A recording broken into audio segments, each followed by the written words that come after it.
All right, folks, today we're going to harvest the Jerusalem artichokes. God is good to me, ever present help in time of need. He is my shelter in times of storm, in seasons of winter. He keeps me warm, and I believe.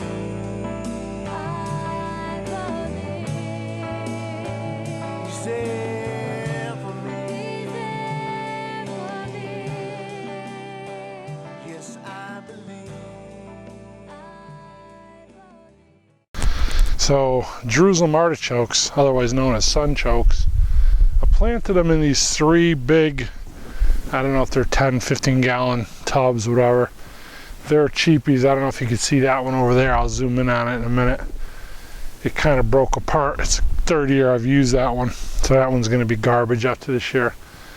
The Jerusalem artichokes are pretty invasive, and if you plant them in the ground, over the years they'll really spread and take out a whole area. It's almost impossible to get every single little piece of the root up, and so they just keep, they're very prolific, so they'll just keep propagating over and over, and then before you know it, like, they'll just take over a whole area. Is the reason why I plant them in tubs, and I plant a lot of my stuff in tubs anyway. These tubs weren't the best. They're what I had on hand at the time, but these here, another reason I like to plant in the tubs, it makes it easy to harvest. What I'm going to do is I'm just going to drag it over to the loader bucket and dump it in, and it'll make it a little more manageable, easier than digging it up out of the ground. And again, I'll be sure to get every bit of it. So we're just going to take a look at that. Do one here.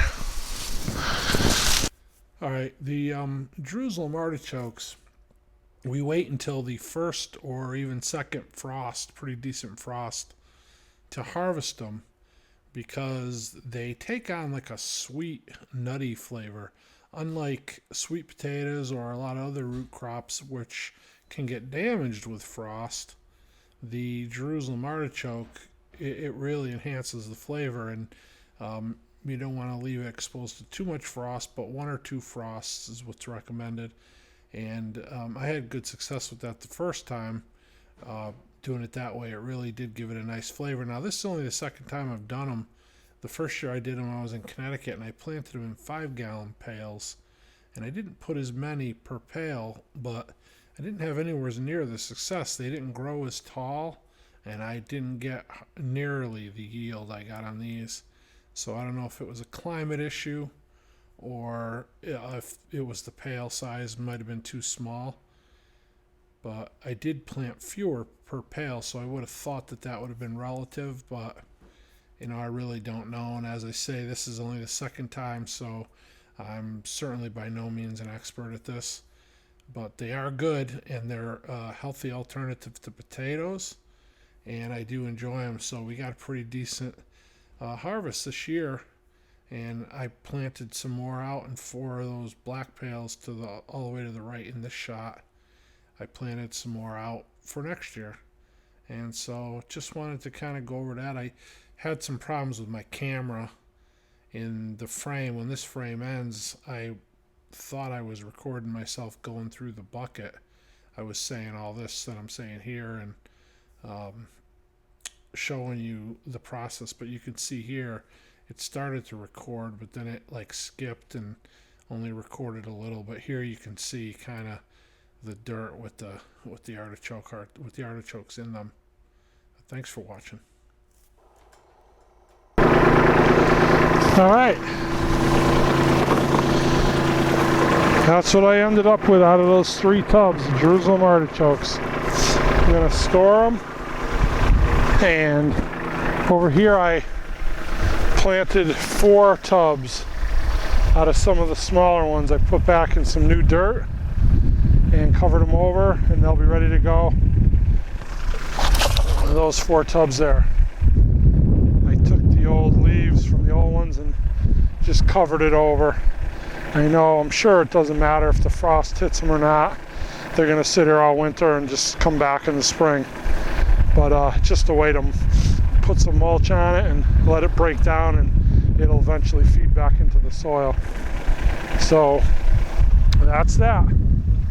Jerusalem artichokes 2019.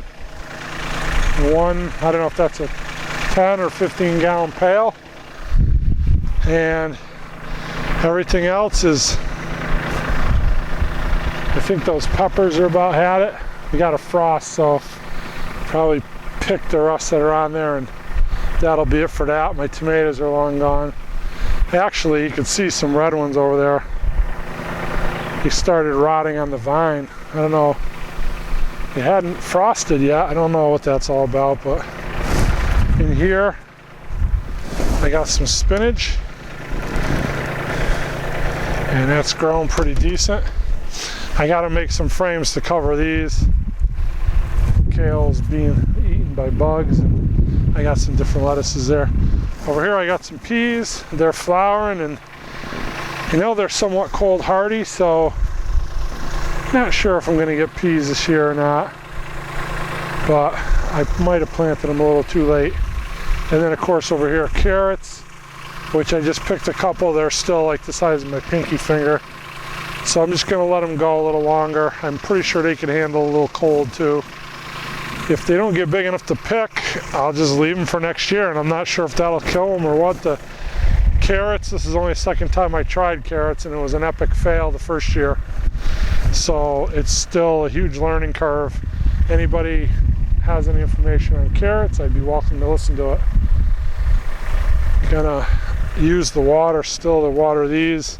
I don't think we're in danger of a hard freeze. I gotta get that drained before it does. I think I'm done up there. I'm gonna probably drain that one on the trailer down. I drained all the water catchment on the house down, except for the one in the middle. And I'll just leave that for emergencies for now. And of course, before the hard freeze, I'll have to take that out too. Got some lettuces growing in that bin out there. Some different color Swiss chard, some yellow chard, some orange. And so I want to get a cover on that as well. And hopefully, I plan to be getting these greens well into the winter. I don't think that's going to be the case for the peas, although I suppose I could make a plastic greenhouse cover for that. Yeah, we'll see how far we get. All right. Thanks for coming along. God bless you.